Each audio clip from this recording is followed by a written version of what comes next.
Hello, this is a project I'm going to be showing you today. I'm particularly going to be showing you how I stamped these images. This image is from this set of stamps. As you can see, it's only facing the one way. I'm going to be showing you how I stamped it so there was a mirror image of it facing the other way for my card. I used the square plate out of this Gelli press set to reverse the image on the card that I showed you earlier. This is a very simple technique, and Laura thought of it while I was demoing these at Gelli Plate last weekend. I'm going to show you first of all, just going to stamp it onto this plain piece of card just so you get an idea of exactly what I'm doing. I've inked up my image first of all, and I'm going to stamp it just onto a piece of scrap paper, and that is the way the image usually faces. To reverse it, I'm going to ink the image again, and this time I'm going to stamp it directly onto the Gelli plate. I'm not going to press it too hard because otherwise this will cause the Gelli plate to spread, and when you lift off your rubber stamp you'll get a slightly blurred image. And again, when I stamp it down, I'm not going to press too hard for the same reason.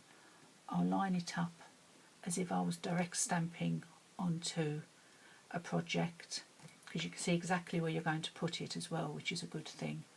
And then you peel it off, and there you've got your two little images facing each other. I have used black VersaFine ink because that's a nice oily ink and it takes longer to dry.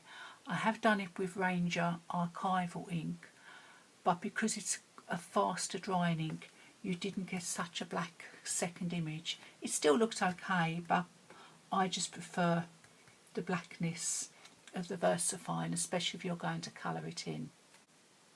For the project you saw earlier at the beginning of this video, I stamped my images onto a piece of Gelli print that I just used to mop up when I was stamping directly into my journal.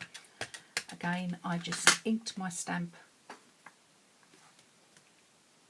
and pressed it onto my Gelli plate.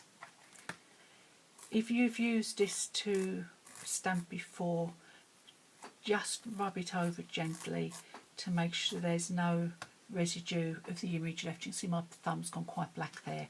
If I'd have inked this again,